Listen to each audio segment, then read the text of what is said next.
How do I look? Hi guys, hello, welcome. It's another weekly Wine Steward video, and I'm grateful for you watching.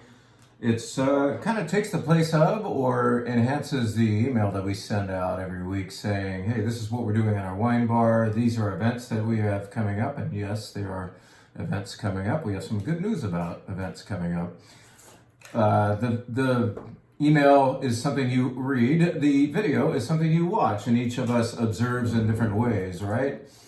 Some of you actually like watching me have Zect in my office, so I'm gonna have Zect in my office right now, and you can watch. How's that? Whoa, it's bubbling over. That was fast. No, I know I'm being ridiculous, irreverent, and verging on being shut down by YouTube, but the point is I'm having Zect in my office. Zect, I shouldn't have done that, that's bad. Zect is sparkling wine from Germany. We told you this, or you maybe already knew, but we mentioned this a couple videos ago once we brought in this sparkling wine, and this is to say that we have more of it in stock. We had run out for a while.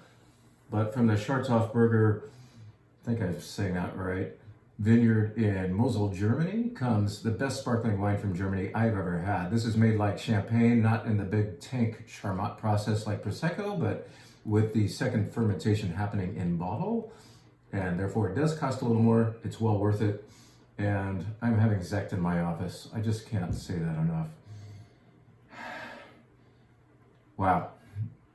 I know, yes, it's sparkling Riesling, that might make you freak out, but this is actually very mature in its development, and it's not like sweet smelling. It's not all floral. In fact, today it's saying something more about, gosh, of all things, a little bit of hemp. Anyway, it smells good. Oh, and it's dry and long and freaking good sparkling wine. I am having this just to kind of prime my pump and to mention that it's on our wine bar menu again this weekend. So this is the sparkling wine of the week that we have by the glass on our wine bar menu, which commences as soon as I finish this video, head over to that desk and write the menu. How about that? As soon as it's printed, you can come on down. So yeah, Thursday through Sunday, we taste wines by the glass. We show you wines by the glass, and now we also do flights. We'll be talking about the flight in a minute, but first I want to have some more Zect. I don't know how much longer I can work that gag, but whatever. This is today's video. You know, I try to have something thematic before it all falls apart, and it always does, but what I'm going to be talking about today is all the things we do for you as the wine steward. And of course, we couldn't do all those things for you over the last year. And we're creeping back into, actually, we're not creeping back. We are now launching into what we do well in all facets. And I have often thought of our store as being 5 different businesses, and we lost 3 of them last year. We lost the fact that we could, actually 2 of them, major league. We lost all of our wine bar activity, of course. We couldn't serve you wine. We couldn't have you upstairs or outside for a while there. Now we have you outside and upstairs again. That's great. Another business we have is called Wine Club. We have 6 different monthly wine clubs with hundreds of loyal members, and we appreciate your activity because you really sustain us. You members get 10% off everything you buy here, and you are signing on to getting 2 bottles per month from us. We subject you to difference. The big difference between our wine club and that of a winery, and God bless those wineries, we need their wines, but the Winery Wine Club will give you sameness, in other words, predictability, and some of you want that. Others of you want diversity and adventure. That's what our wine clubs are all about. We take you all over the place. Whether you're in the California Wine Lovers Club and getting all domestic reds, or the Wine Adventure Club and you're saying, hey, take me all over the world, we give you diversity, nothing the same, different every time. So Wine Club business, fortunately and thankfully, gratefully from us, thanks to you, that the numbers have remained pretty darn level, and we really appreciate that. Instead of a big bailout last year, we had nice signups. We had even more people sign up for our monthly wine club, so that was great. Our third business is our temperature controlled storage locker business. So a lot of you don't No, we haven't, and we don't really necessarily advertise it much because we remain at virtually at 100% capacity all the time, so we don't have to advertise. But we've got about almost 80 lockers, temperature-controlled lockers, right on that other side of my office, where the movie screen of the Wine Steward's former occupant called the I don't know what the Roxy Theater was. That was a movie screen long ago, and this was built in the 1920s, I believe. And at any rate, over there on the other side of the movie screen now are lockers where wine is happily aging away very, very slowly because it's like, I don't know, 56 degrees in there. It's nice and cool. Great place to hang out in the summer. I'm having some more Zect. So that's business number 3 for the wine store. Business number 4 would be, gosh, I can't even remember. Wine clubs. I've said wine clubs. I've said, oh, well, of course, retail. We sell you good wine. We sell you good wine like this. Here's an advertisement. This was tasted 2 days ago. It got here this morning. I had to buy it. Plumpjack, you recognize the name of the winery? Plumpjack is actually 3 wineries in a way. It's also Odette and it's also Cade. A vendor from that group of wineries came and showed several wines from Cade, Plumpjack, and Odette the other day. I said, let's take one of each. I never do that. I did it. And the wines were so darn good. And I had to have them. And I had to especially grab this because it's so rare that if I didn't say, let's take it today, then I might not be able to get it like even next week. It's from them, a very small production wine.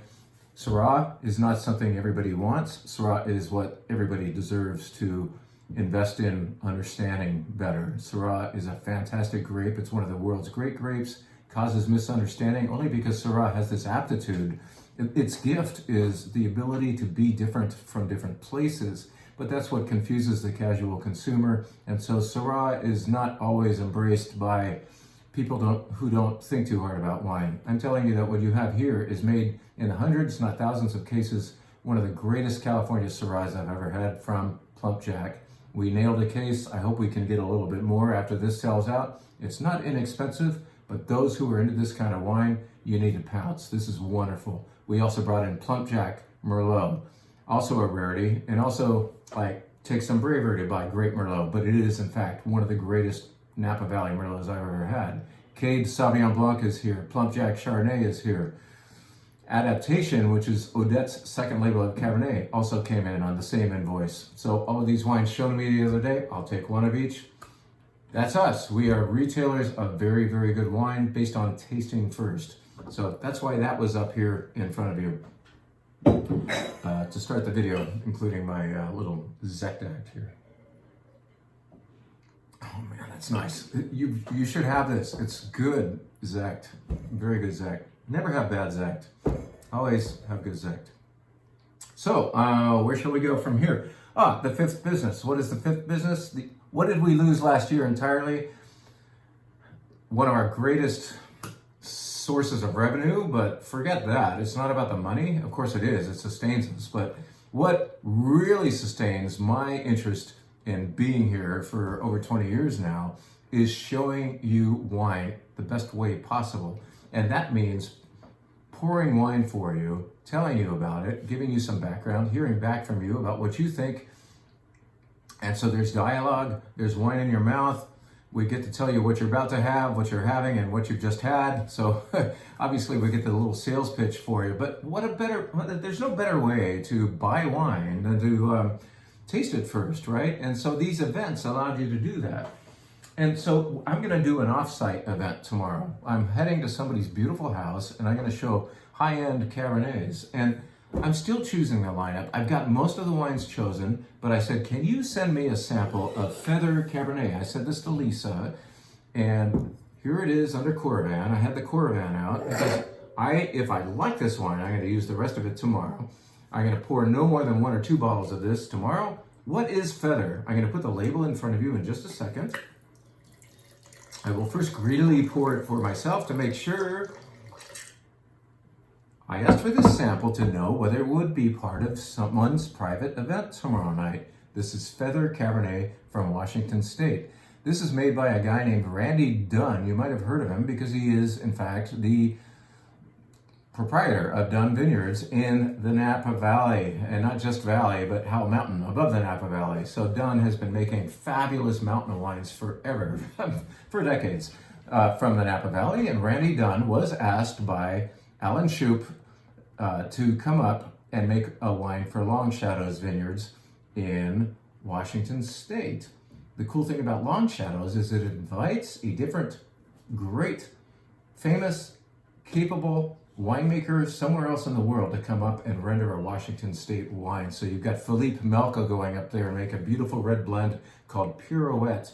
You've got John Duval heading up from Australia to make Shiraz. What did John Duval used to make? He used to make a rather expensive wine called Penfolds Grange. Have you heard of that? So John Duval renders Shiraz or Syrah up there in Washington State for Long Shadows.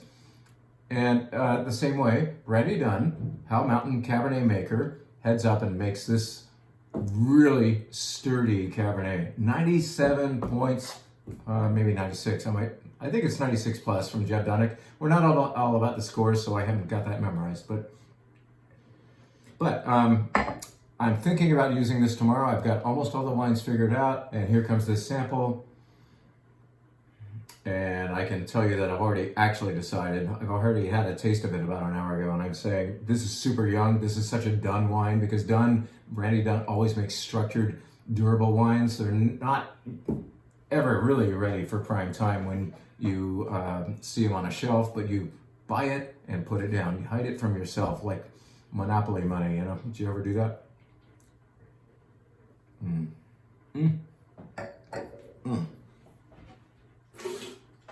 Really firm, structured, dark. It just figures that Randy Dunn of Howell Mountain would make a wine like that in Washington State. This is just to point out to you the care that we put into choosing wines for even an offsite event. When I go to somebody's house and show a line up there, I obsess about it. I really do. Because the quality of the wine, the choice of that wine, it's a reflection on us, the wine steward, on me, a wine taster. And I just, I want to get it right for you. So I might change my mind midstream. All right, so what else am I doing for them? Those guys tonight, they're getting the house-baked bread. So I've got my baby right here. This is 4 loaves worth of bread in the making. By tonight or tomorrow morning, these will be 4 loaves. Right now, I'm keeping them nice and warm. I cuddle them. Sometimes I'm in the office and I frankly, this might be upsetting, especially to your children, but I'll actually put this bucket between my thighs just to keep the proper environment. I know you're all grossed out, but no, really, it's all about fermentations of all kind, whether wine or bread dough, sourdough here, require temperature. I shouldn't even be moving it around this much, but just go down. I'm sorry. Okay. Okay, it just needed a burp. So, fine, here we are. I got dew on my thumb. I wanted to point out that it's personal around here. We choose wines like with that obsession, like maybe this will work, maybe it won't. And I even make bread for you guys. So that's events. What else about events? I know I'm dragging on and on and on, but it's exciting to me that we are back into the event world. So what I discussed just a minute ago was something about going to somebody's house and showing high-end wines because they're worth it. And these people are going to gratefully buy a lot of really good high-end stuff from us. And that's the prediction. I'm sure it's going to work out again. And they're good friends of ours. And we want to nurture a relationship, right? Well, what about all of you wonderful Wine Steward customers wanting to come up to our mezzanine and have a Wine Steward event? You already know that next week we are doing, on Tuesday night, a Benchmark Wines of the World event where we will choose, let's say, a great Bordeaux and a great Barolo and a great wine from the Rhone Valley of France. And maybe we should go over to Germany and have a fantastic aged Riesling to show you what great Riesling can do given a little bit of time. And then maybe we should hop over to Spain. And then maybe we should come to the United States of America because I hear that in California they make pretty damn good wine. So why should I diss California? Why shouldn't I include that in Benchmark Wines of the World event? So we are going to, in fact, do that on Tuesday night. We told you about this last week, and what happened? Within 1.5 days, boom, 24 people signed up. 24 people is all I actually want to have up on the mezzanine right now. Not just for safety's sake, but we realized with the last 2 events that we've done, this is a nice group of people. And there's something to be lost by taking 24 up to 45 as far as noise level and, elbow to elbow. I mean, who wants to go to a sweatshop wine tasting? That's what it started to feel like. I mean, a lot of people wanted to come to those events. But for safety's sake, we want to say no. And I think for the quality of the wine event, we also want to say, I'm sorry, we need to keep this to 24 people. Well, what does that do? It omits people who really wanted to come. I got a couple of emails. I've been inspired to do what? Add another night. So one night later, on Wednesday of next week, whatever day that is, you will see it on the website, thewinesteward.com. Right now, available. We are doing another event. I am confident that I could get 1 bottle's worth of people. Excuse me, I've just had Zect. Okay, enough of that. I'm confident that I can get enough people to do the event again. And that would mean even if I open not 2, but 1 bottle, that means I want a dozen of you. And man, if this just goes crazy, as you may have just seen this video and signed up, we'll put 24 of you up here again, 2 nights in a row. That's the way we, the Wine Steward, can maintain the same kind of business we used to get from events by just my coming in and showing the wine twice. They'll be the exact same wines. This is the announcement. This is your cue. Go to the website, thewinesteward.com right now. If you missed out on the Tuesday, you can come on Wednesday. I know there are seats available right now, and I don't think they will be for long. Here's an example of what I am sure I'm going to show you. This is a Pomerol. Pomerol is on the right bank of the Bordeaux, and we just don't put great Bordeaux in front of you as much as we should. This is a gorgeous blend of Merlot and Cab Franc, and I pre-tested it. I took it to a private event a week ago, and it was the first time I had it. I bought it because it got a nice rating and because we trust the people selling it. But finally, I used this offsite event as an excuse to put it into my mouth, and I was very impressed. It's lovely, lovely wine. Lovely is actually a great name for a right banker because Merlot should be lovely. I'm not sure that as many people understand the graphite hardness of a left bank Cabernet based wine. This kind of Bordeaux, I think, is going to work for this coming Tuesday and Wednesday night. Monvial, Chateau Monvial, lovely wine. It's on the list. What else is? This Barolo, 2016 Barolo from Ghisolfi. I want to tell you about how good 2016 Barolo is, but more importantly, I want to put that in your mouth. And so we'll discuss while we taste it. I could show you a 15, which would be kinder and gentler, but 16s are going to be the wines you want to squirrel away. It's a very durable Barolo vintage, and this is a nice one, fairly affordable by Ghisolfi. Sometimes events like this benchmark wine event thing coming up are very subject to the opportunistic buying that we do. Like all of a sudden I am offered something by a favorite vendor of mine, and this is a producer called Cayuse who makes $200 bottles of wine, and we only get like 3 bottles a year from them. Well, this is a wine of which they made a little bit more from their younger vines, which does not cost $200, nor does it cost $10, so it's somewhere in between. But this crazy looking label is from Washington State. Actually, it's grown right over the Columbia River. It's Walla Walla.